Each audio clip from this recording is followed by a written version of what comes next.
Many thanks for joining us on this bulletin. My name is Emmanuel. The Office of the Special Prosecutors commenced investigations into reports of over 40,000 ghost names on the payroll of the National Service Authority. Now, according to a petition to the OSP by the Fourth Estate, some officials of the authority created fake students' identities and paid allowances in their names. Head of Political Desk, Ibrahim Al-Hassan, will be joining me shortly in studio with details of the documents from the OSP. As we mentioned earlier to you, some 40,000 ghost names. That is the second in a series that we have seen with respect to the National Service Authority. And Ibrahim Al-Hassan joins me in studio to give us some further details into the documents that were out yesterday night and this morning. Most definitely. How did we get here? Good question, Emma. So about a week ago, the Fourth Estate, which is more or less like a media organization that undertakes investigations, announced to the entire country and for that matter the entire world that it had done some works relative to the activities of the National Service Authority, and that it was subsequently going to make the outcome of that particular work public. Now, the National Service Authority then headed to court to secure an injunction, a 10-day injunction placed on the Fourth Estate, stopping it from making public the findings of its work. What the Fourth Estate did was to send a petition to the Special Prosecutor, and in the petition, they attached the details of the investigative work that they had done.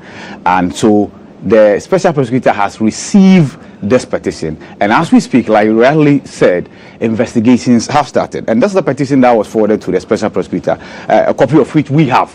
Right. And it says, subject, petition seeking investigation into corruption and corruption-related act at the National Service Authority. It says, we bring you warm compliment from the Media Foundation for West Africa, of course, the owners of the Fourth Estate. And then it says, we are writing to formally petition your esteemed office to launch a full-scale investigation into a series of corruption and corruption-related activities within the National Service Authority.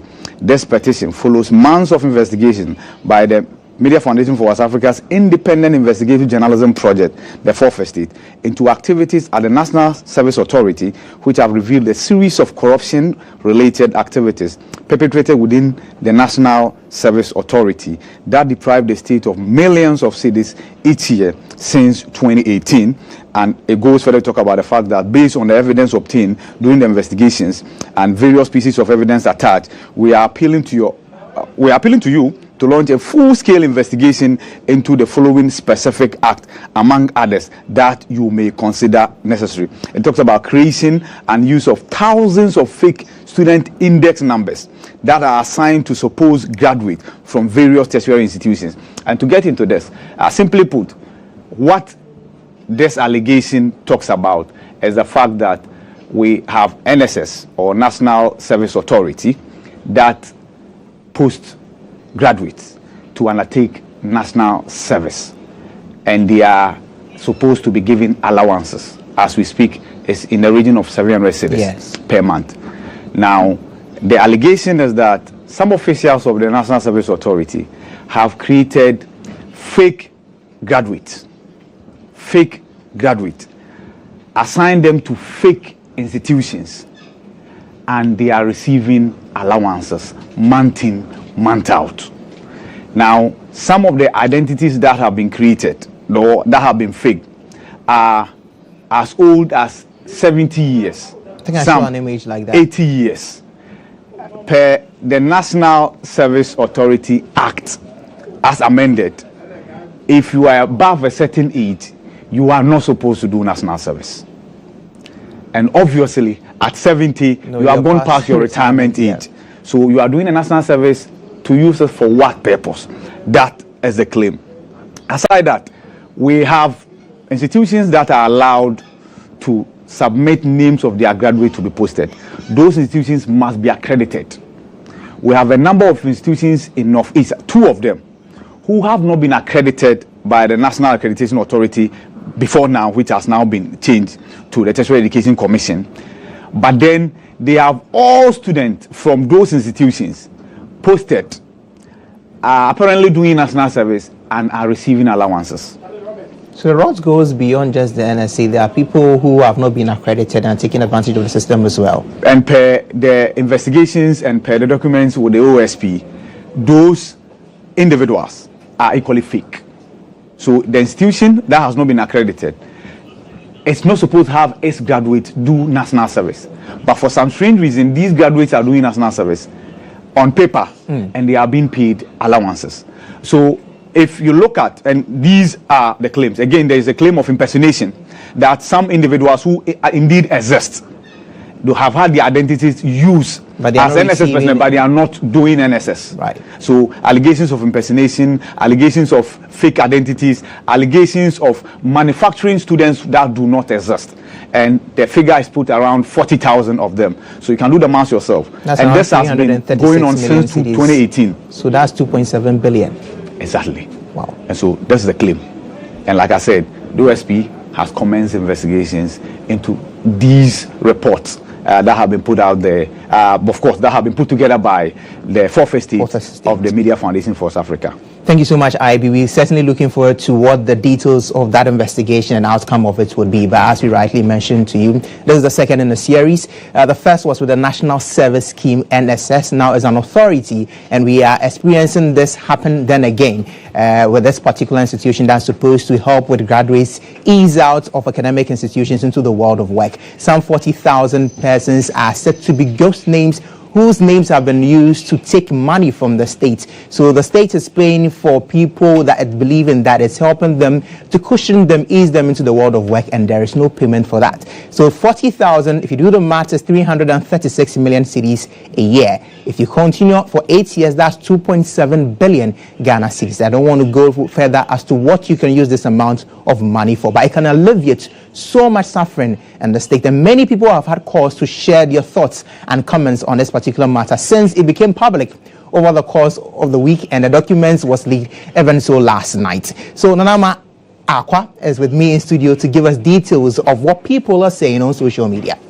Well, Emma, they have been vociferous. People are very angry about this situation because obviously 2.7 billion, that's just in a year. It's a lot of money. Let's move straight over to X, where we are picking your comments from. We have Alvin, 2.7 billion, a day for accountability must come soon. Then we have F4, the funny thing be say she no be the only one chopping the money all, but sake of she be head of that department until she go carry all for her head. Davids also says, but she doesn't look corrupt all. I'm sure she couldn't resist the pressures and biddings from her bosses. We also have Nubian Steve. This girl has stolen enough from the poor Ghanaian taxpayer. She must be jailed. Is he done with talking about Mahama, is he done with the investigation of Airbus, SADA and double salaries? Yes, Ghanaians have a short memory, or this is a different Mahama. Jeff adds, they will not do that investigation because they are all corrupt, okay? We also have Nana Kofi. During NDC time, a similar thing happened. I was doing my NS at that time, that's his national service. Maybe it's time to also look at the civil servants, not just the politicians. Richella says they existed before Akufo-Addo, pre-Mahama times. They are Africans and they are greedy. Then we have here, same thing they did in 2008 when the NDC created fake bank accounts and labelled some businessmen in MPP as the richest in the country because they have stolen money. This time, the market women say they won't vote for Slay Queen president, they want free SHS instead. Then we have Powell here, Rahel Powell. Gifty Owari and the NPP have turned the National Service Scheme into a playground for corruption by placing non-service personnel on the payroll. This is unacceptable and a betrayal of public trust. Well, that's what we have for you from X, formerly Twitter. Continue to send us your messages on Instagram, on Facebook and on X. Wow, my name is Nanama Akron. Ima, back over to you. Thank you so much, Nanama, for giving us details of what people are saying on social media. Just some 2 months ago in September, the NSA did indicate that it was able to save the nation 350 million cedis from a metric app that saved the nation 44,000 ghost names. So that's quite interesting, a development. We are looking forward to what the OSP has to say after his investigations are concluded. But away from the NSA to the election season, the special voting exercise in the Eastern region, rescheduled from December 2 to December 5 due to a security breach, is currently underway. And it's what we're using to lead the election hub here on the IB network.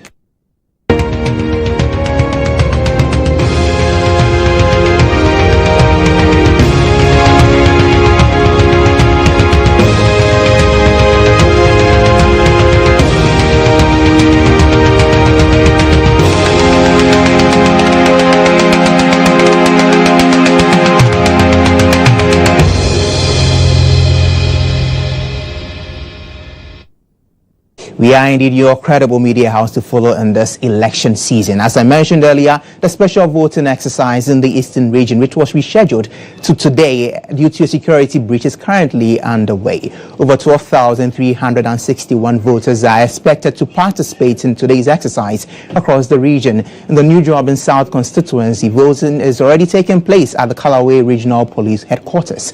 The location hosts 2 polling stations, A and B, with a combined voter population of 1,017. Eastern Regional correspondent GHOne has been monitoring the exercise and has come through with a report.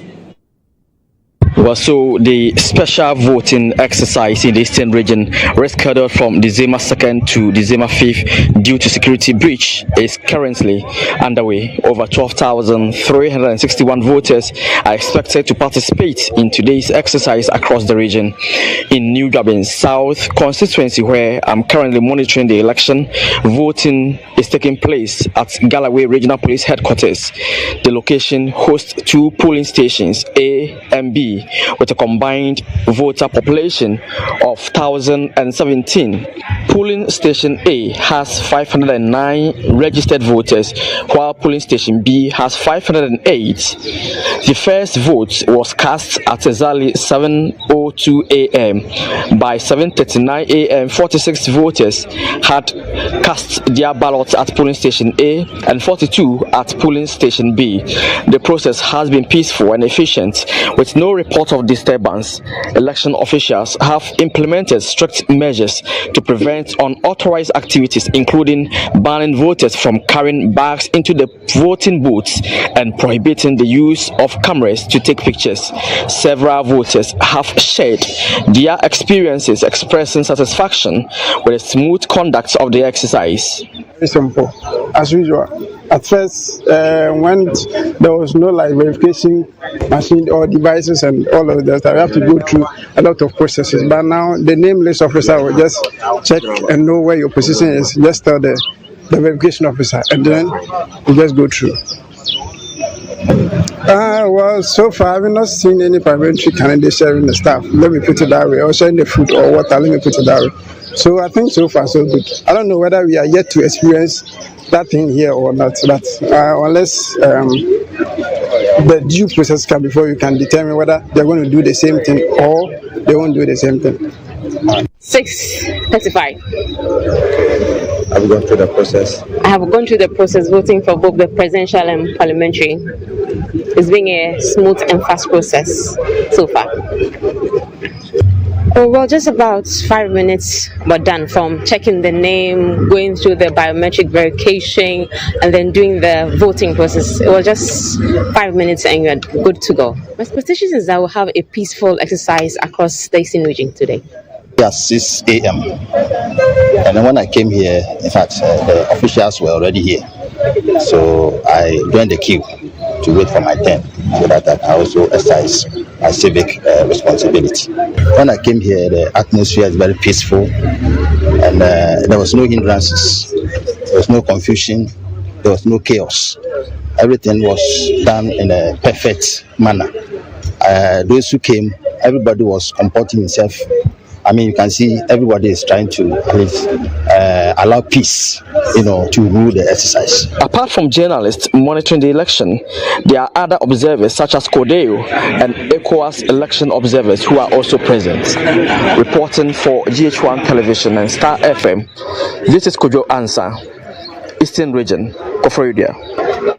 So over 12,000 expected in the eastern region. What we showed you earlier are seeing some polling station where we are expecting some 1,017 voters to appear. But in all, some 17,000 persons are expected to vote today. The remainder of the 17,000, 12,000 going to Eastern region, 5,000 going to the Western region. And Kobina Amwa is a man on the ground in the Western region. He has been monitoring the exercise and is currently stationed at GHOne. And he joins me now. Kobina, many thanks for your time this morning. What is the latest at GHOne?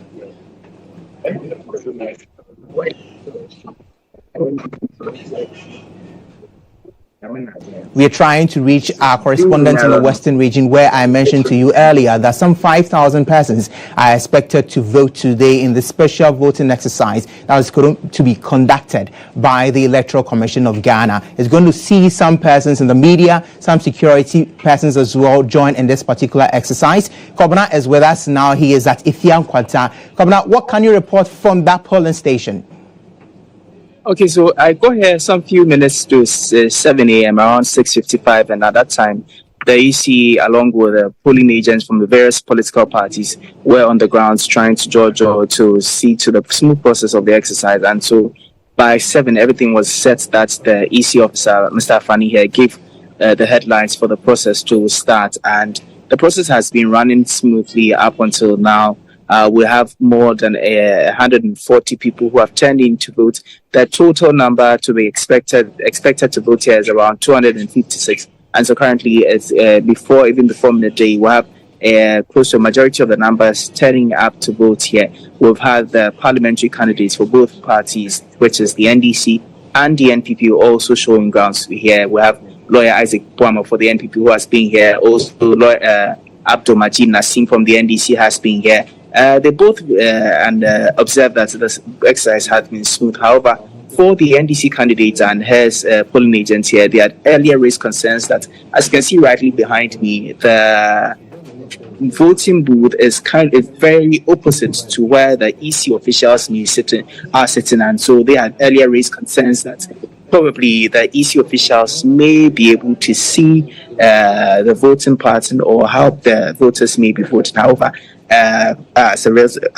the judge with the EC officials here, they ended at an amicable agreement that the EC official had to shift a bit, but then the voting booth is remained stagnant as where it is.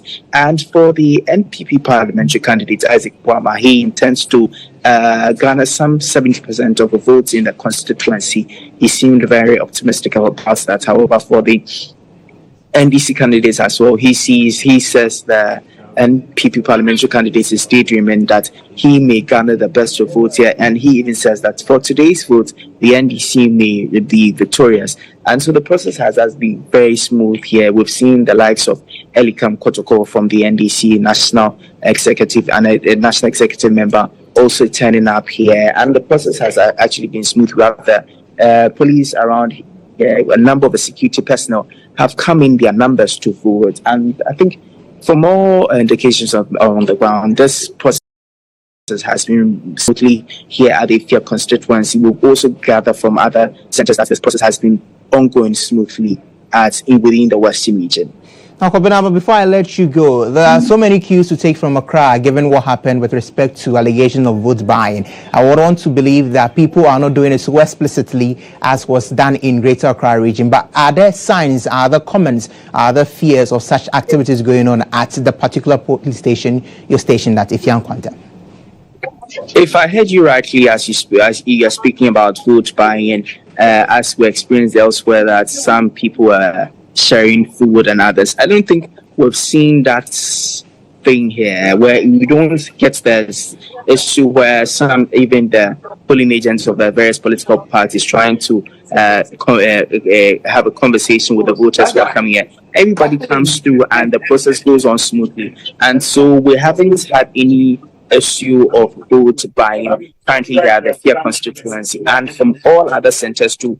I don't think that any of that has been exhibited at the various polling centers during today's special vote in the West region. I think currently everything has been smooth. None of the polling agents has raised any extraordinary concerns that warrant any attention. I think the process has been quite smoothly on the ground here in the Efia constituency at the parish hall here in Efia.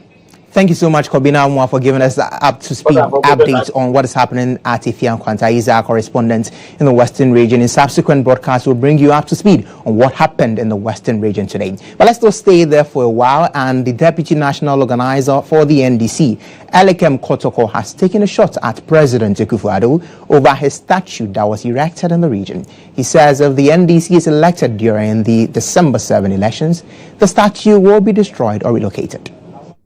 I think the people of the Western region themselves will need to see the need to relocate it or destroy it entirely. Let us not treat these matters with velvet gloves. A president who has failed the country and failed the region, done nothing, is only interested in massaging his own empty ego by erecting a statue where a project has not even been concluded. Tell me, wouldn't it have been nicer that the project is completed on time, and when commissioning the entire project, his statue is put out there? But you see, it is in the DNA of the NPP. President Kufuor in July of when he was leaving office, also awarded himself with a gold medal. And this is something the MPP does. So his predecessor did it, or his successor is learning from him, and he's also come to do it. And of all the many things that are worrying us in this country, they are looking at putting up statues. Statues that doesn't even look nice at all is almost like an insult on the integrity or the description of the president. At least one good thing is that the statue is taller than the president, and further, it's a completed project. So that may be something President Akufo will take credit for, that he has completed that program. Let's still stay with politics, and here the Ghana Police Service has assured the public of tight security as the country's major political parties, the MPP and NDC, organize their final rallies today.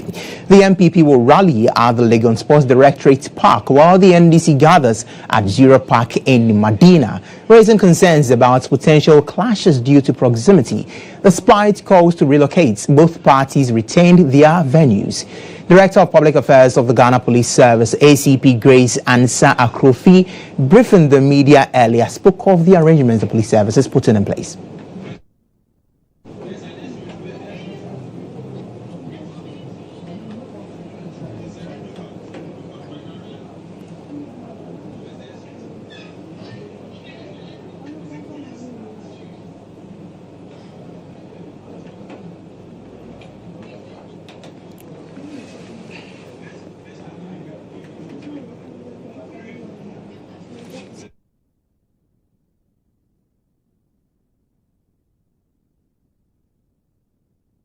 That particular update later on, but let's get to speed on preparations for both political parties at their respective venues. And joining us now is Obed Kingaglu. Obed, tell us where you are exactly and what you can report going over there. Right, so Emmanuel, if you can hear me, right here in the Medina constituency, specifically at the Zurak Park, the preparations are ongoing, and members of the National Democratic Congress are excited about the preparations. The stage for the rally is set, and members are trooping in their numbers. When you come here, you see paraphernalia of the National Democratic Congress being displayed, and also food stuff and other wares being sold to sympathizers of the National Democratic Congress. If you can see my shirt, you see people wearing black who are security personnel by the internal security measures put in place by the party. But let me engage some party officials on how preparations are going so far and what they put into this preparation. Joining me currently is the Deputy Communications Officer of the party, Godwin Akugan, who will be joining me currently to tell us how far preparations are going. You're live on GHOne TV. Right, thank you very much. A moment. Right, I think that he's interacting with some of the security men briefly, and then will join us. Once again, you are welcome to GHOne TV. Thank you. I see you are going back and forth. How far with preparations? So far, so good. In fact, we are able to start this program exactly at 2 o'clock. So far, so good. Everything is set. Yes, everything is set. Right. What's what's going to happen today? Tell us what's going to happen today. Right, so we are canvassing our elections this afternoon. And in fact, we have told the whole Ghana we are satisfied with and we appreciate the love that the people of Ghana have shown us. We also appreciate all the chiefs, all the people that welcomed us in the various regions. And today, we are here to thank them. We are here to also thank the people of Ghana. We are announcing our victory from here. And in fact, in the next 2 days, inshallah, we know that God is going to crown our efforts. Right, we are told that currently John Mahama is in Ashanti region. Is he going to be here? Exactly. No, Kebano. Yes, John Mahama is going to fly in. He's finishing, and it's the last event. I'm sure by this time it is done. It's supposed to end at 12. So he's just going to fly in after the event, and then we are good to go. Yeah. All right. Thank you very much, Godwin Akogan. Let me engage some more sympathizers of the National Democratic Congress who have showed up this afternoon to support the party in terms of its final rally. We have here also the Motor Riders Association who have endorsed the NDC this week to speak to us about that endorsement and why they are here to support the rally. Joining me is the communication officers of the motor riders of this association. You're welcome. Yeah, fine. What's your name? My name is Pascal Sechofia. And you are the National PRO with my co-PRO Solomon Akpanaba with the National Chairman Mohamed Tijani. Right, tell me, you've been on the ground so far. How do you assess preparations? Yeah, things are going on well. That is our expectation. You know, we are here to support the party because of their good work and the things they are doing for us. We are told you endorsed the party somewhere this week. Why that endorsement? Yeah, because of the good thing they have for us. We have analyzed both parties and realized that NDC has really contributed to our growth, and that is the main reason why we have given them the endorsement, and also telling our members to be able to do the right thing so that we can get them into power for them to legalize the operations for us. Right. So, Chairman, let me find out from you. Today, what are you expecting to hear from the flag bearer of the National Democratic Congress? Thank you very much. I think we also want him to also bring himself out to tell all the riders and all the publics to come out boldly. Nobody should fear, no any confusion. Everybody should come out and come and vote and let we win the power. When we win the power, we ourselves, we get the promise he promises. If you come, you go legalize the Okada for us. Right. Thank you very much for talking to me. So those are executives of the Motor Riders Association interacting with us about why they endorse the party. But let me take you through the grounds right now, what's happening. So if you can see in your shot, we have the stage set for tonight's rally, and also the various tents be set for various dignitaries who will come around, and also members of the party who will sit around. We also have, as I mentioned earlier, I beg your pardon, some people selling around, especially party paraphernalia, and also wares of the party, foodstuff, and many others. So, Emmanuel, preparations are far advanced, and very soon the rally will begin here at the Zurak Park in the Madina constituency. Oh, but we appreciate the context you've given us and the conversations you've had so far ahead of this particular rally. But two things are quite important. In the shots earlier, I could see some students over there. Are they on break, or they are part of the people that have been invited to come and enjoy the rally? As well, the traffic situation in the area is two major political parties having their final rallies. What are the arrangements? What have you seen over there happen? So, Emmanuel, they are students of an Islamic school around. You know, this Zurak Park is a Muslim community, and they have closed from school and they are heading towards their various homes. So they are not part of the rally. The school is just behind the park here, and they have closed from school. Let me also update you on the traffic situation here. Before you come here, you will likely to experience some little traffic because of the huge number of vehicles trooping in the area. And so if you want to come here today, you'd have to set off very early to be able to arrive at the rally grounds to prevent any kind of setback. And so the traffic situation is building up, but policemen and women are on the ground directing the traffic. 6, 7, 8, 9, 10. Speed on what is happening at GHOne Park in Medina, where the NDC is expected to have its final rally. So in your shots now, you can see Obed and you can see the stage behind him with boldly written the reset in Ghana and some announcements being made from the GHOne Park. But indeed, it's two major political parties having their final rallies today. We just went to the opposition, now we are coming to the MPP, where our reporter Eko Boache is at the University of Ghana Sports Directorate Park. He joins me now with some updates as well. Eko, tell us, is the security situation over there tight, and what is the traffic situation as well? Okay, Emmanuel, currently at the University of Ghana Sports Directorate Car Park, the rally is yet to begin. The security situation over here remains normal, as I have not sighted any policeman yet. But speaking to one of the organizers, who is a member of the MPP campaign branding committee, he says that they are not expecting to begin the rally any moment, because it's a rally and they would want everybody to take their time and come and appreciate the campaign messaging that they have.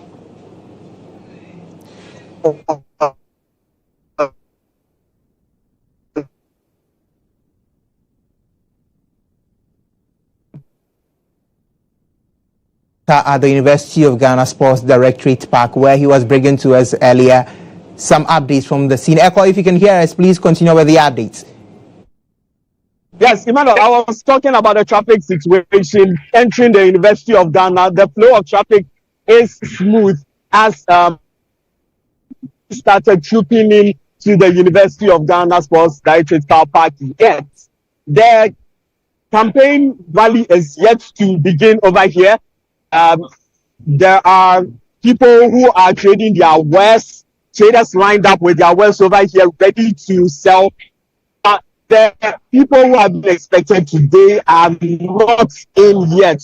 But as I said, I don't know if you got that on air, that I spoke to a member of the campaign branding committee and says that they are not even expecting the people to come in as fast as we are expecting, because they said it was going to start at 12, but they are expecting the members and the people coming for the rally to start trooping in at their own pace at quite an easy time. You can see on your screens now from the University of Ghana Sports Directorate Park, where Eko Boache, a reporter on the field, was bringing us up to speed on what they have done so far over there. Eko, many thanks. He mentioned earlier that he's not witnessed so much security over there, but the traffic situation is similar to what is happening at Medina. He mentioned as well that there would be a late start. According to the NDC, they will start around 2 p.m. because they want the numbers to come in. It's the same narrative that the MPP is also sharing. But then still on that, and with the December 7 elections approaching, security analyst Agyabeng is charging political parties to be circumspect with their utterances so as not to inflame an already heated atmosphere. The government MPP and opposition NDC will be gathering their supporters today for their final rallies before the 2024 elections. Owing to the MPP and the NDC final rallies being held in close proximity to one another, Agyabeng admits that it will be possible to keep them separate. Sometimes you hear certain people say certain things that has the tendency of dividing the people more.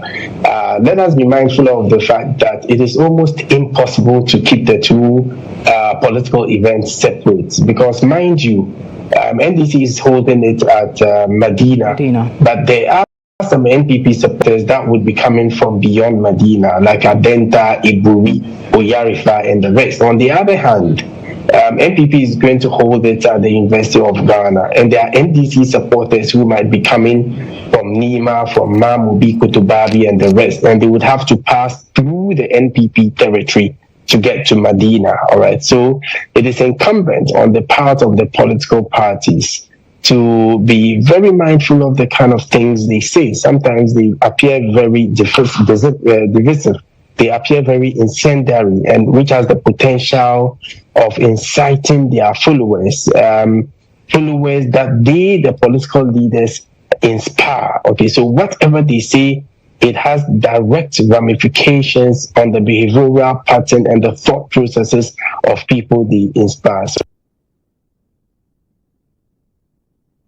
Still on this particular matter, the national youth organizer of the opposition NDC, George Opariado, says the party will blame the Ghana Police Service for any situation that may arise from the final rallies that will be held in close proximity for both the NDC and the MPP. Speaking on News Tonight, he added that the police should have been bold enough to tell the MPP to look for an alternative venue, as the NDC had announced its choice of venue 2 clear days before the MPP. All preparations have been done. Our stage is set. We've informed our constituencies in Greater Accra. And as I speak to you, we are ready to go. But I want to add that this situation that we find ourselves in today was avoidable. The NDC announced its venue 2 clear days before the MPP put out this communication and also informed the police. When we announced our date and our venue, we wrote to the Ghana Police Service and informed them appropriately. Our expectations were that once the NPP informed them that they wanted to use the Legon Park, the normal thing to do, or the reasonable thing to do, was to tell them to look for a different location.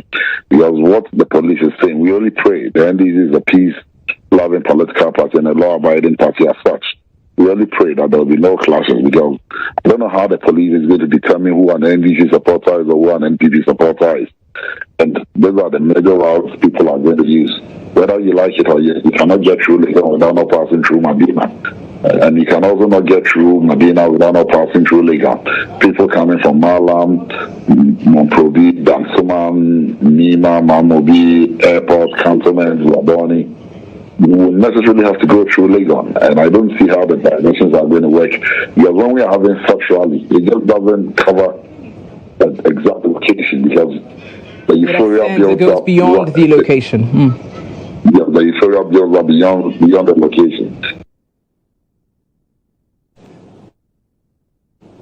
Let's find out what exactly the Greater Accra region means for both the NDC and MPP, as the 2 leading parties have decided to cap off months of intense campaigning with simultaneous grand rallies here in Accra.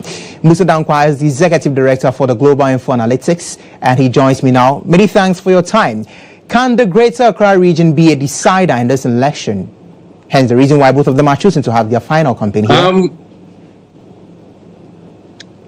I think Accra will be very, very crucial. I think it might be a decider, depending on how NDC wins the Greater Accra. Their path to victory lies heavily on Greater Accra to give them the margins that they need. So I believe for NDC is a must, and they have to win it to make it count. You have been on the grounds, you have conducted polls throughout this election cycle. The question here is, the NPP is doing this in Nayawaso West Wogan. The NDC is doing this in Medina. On the flip side to the MPP, it is bordering an area that is controlled by the brother of the second lady. Does your interactions with the people in these areas seem to signify a certain narrative that people are easily to be switched? Are there floating voters in this area to allow for such dominance in this area for this election cycle? I think for NDC, their rally in Medina is just symbolic. It is not because Medina is under threat or anything like that, or even Adenta, I would say. But for the MPP rally in Ayawaso, I think it's very, very important. They need to shore up support for Lydia Al-Hassan. And I think that is the reason why probably they brought the campaign there. So for them, theirs is quite critical, and for NDC, it's just symbolic. Greater Accra has some over 3 million people to vote in this cycle. The question is, why is Lydia's seat so important to the MPP? Well, in this election, every seat counts. And probably they think she might be the only MP that may be vulnerable because of the results of last election, because she won narrowly. So maybe it's on that basis that they are thinking that they need to assure her support in the constituency. On this final score of Ayawaso West Wogan, the people that voted last 4 years for Lydia are probably out of school. The University of Ghana area, where we have about 56 polling stations hovering around that particular enclave. The decision to hold this particular rally there, in your opinion, is it to win the students' trust back again to the MPP to vote for them? Yes, and I think also that in IOS Wagon, if you win heavily the University of Ghana campus, I think you win the constituency. So for them, they need to ensure that they're able to win that constituency through University of Ghana.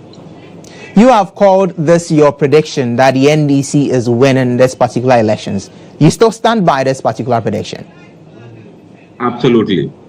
Many thanks for speaking with us, Musa Dankwa. He is the Executive Director of Global Info Analytics, and he has mentioned rightly so that he is standing by his prediction, which is suggesting that the NDC is winning this particular race. He's also given indication as to why the MPP would see the need to have its final rally in the University of Ghana campus, where he says that they need to show up support for Lydia Sarah Malhassan, who is known popularly as Ma Lydia.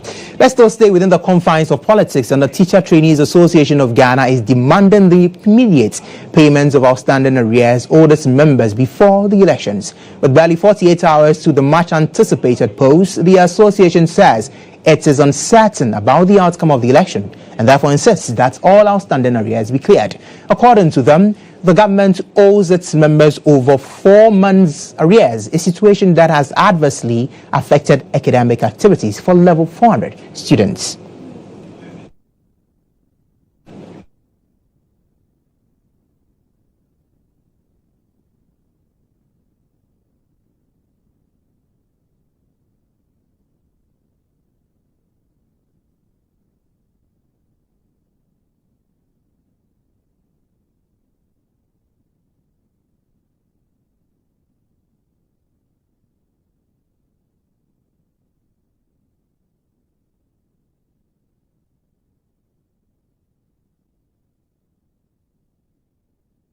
We have President of the Teachers Trainees Association of Ghana, Swale Razak, with us in studio. Razak, many thanks for joining us. The question is, why now, 48 hours to the elections? Why do you feel the need to table your concerns in this particular period? Yeah, I think, first of all, I want to thank you very much for having me too. And then also, your question why now, it is not actually now, because now you are hearing us saying it publicly, but we've been behind the scenes and working and engaging with all the appropriate stakeholders to ensure that the payment is done as soon as possible before we even reach here. But it appears there have been some delays, some deliberate delays. We don't know what the reason might be. That's why we have to come out publicly to let the stakeholders know that we are quite tired because students were in school, and then for the whole period they had not received their allowance, and they advocated level 400 are equally doing their micro teaching. Again, they are back in school again, and then the allowance is not still paid. In appellants, we say last days are dangerous. You've waited 48 hours to make this public, and you have been engaging them behind the scenes. Your demands is for your money to be paid to you. If that doesn't happen before December 7, what alternative actions are you looking to take? Yes, we are looking at the circumstances surrounding the election, and then like you rightly mentioned, we are not too certain about the outcome of the elections, and then that's why we are very cautious and we are demanding that payment should be done before 7. But we work as a team, and we are an association. We have all the various campuses. 7th December is just by the corner. We would discuss among ourselves and then take the best decision for ourselves. Thank you so much for joining us, Swale Razak. He's the president of the Teacher Trainees Association of Ghana. He's mentioned indeed how this particular situation has affected them, and we're certainly hoping that indeed some relief is brought to you as teacher trainees in Ghana. You're still watching Newsroom here on GHOne TV. Stay with us. We'll be back shortly.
From the break to the business brief, and the other Queen Mother of the Greater Accra Market Traders Association, Mercy Na Afuru-Anijan, has cautioned traders against exploiting the upcoming elections to the benefit of themselves against the consumers. He says there is life after elections and urged traders to refrain from any activities that could cause confusion, advising them to return to their businesses or homes once done voting. To be election, and you price your goods which are perishable and they don't buy. What are you going to do with the goods after the election? So if anything at all, I feel they will try to manage as much as possible to dispose of their goods before the election time, so that in case, which for God forbid, because in case there is a problem, at least you have sold your goods, you have got your money.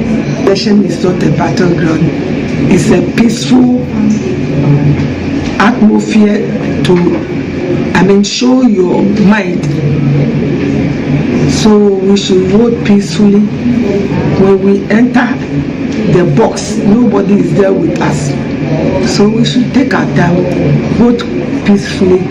Either we go back to the market, or we go home, or we stay peacefully.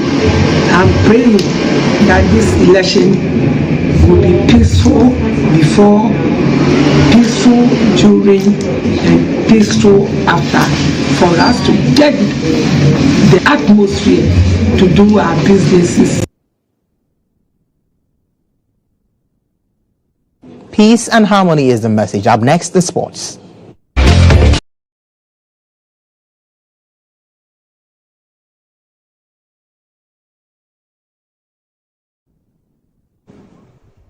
Hi there, I am Nana Agyabeng. Now, Newcastle held Premier League leaders Liverpool to a draw in a hugely entertaining game at the St. James Park. The Red twice came from behind to level the scoreline onto Mo Salah, put them 3-2 ahead with 7 minutes to go. Speaking after the game, Liverpool manager Arne Slot says Newcastle's intensity forced them into errors. I think Mo had a massive impact on the game.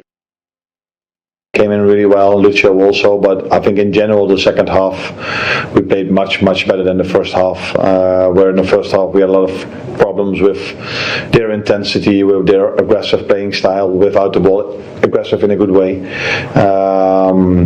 where we tried to cope with it, but every time we touched them we got a yellow, so that doesn't really help for us to be intense then as well. But to give credits to them, they were more intense than us. They forced us to too many mistakes. So it wasn't that difficult for us to be better in the second half with the ball, and that's what we were. And maybe it was difficult for them to keep that intensity of the first 45 minutes going. And as a result of that, or all these things, we dominated the second half. Now, Chelsea has moved to second on the league table after thrashing bottom side Southampton 5-1 at the St. Mary's Park. Sancho wrapped up the scoring for the Blues. Goals from Alexis Desai, Christopher Nkuku, and Mukwege and Cole Palmer had put them in control. Let's listen to head coach of Chelsea, Enzo Maresca. Very happy with the 5 we scored. Not happy with the first 15-20 minutes where we struggled. And the reason why we struggle is because we prepared the game to press them man-to-man, and the first 15-20 minutes we were not pressing them man-to-man, and this is a team that if you don't go man-to-man you struggle to recover the ball.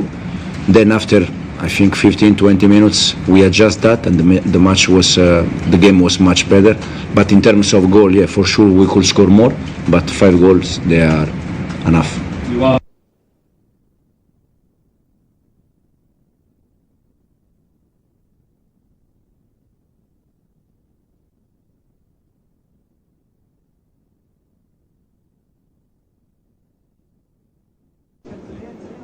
That is all for sports here. I am Nana Agyabeng. Up next is international.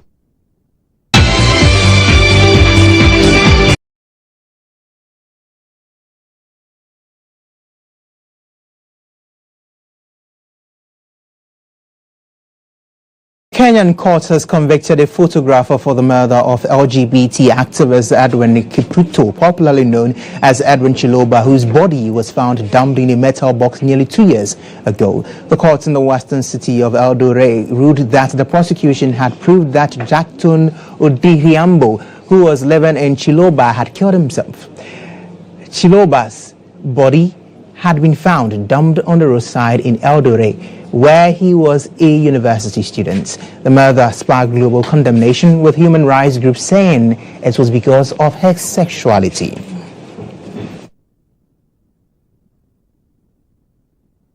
But that's it for the bulletin. My name is Emmanuel. On behalf of the entire production team, many thanks for your company and have a wonderful afternoon.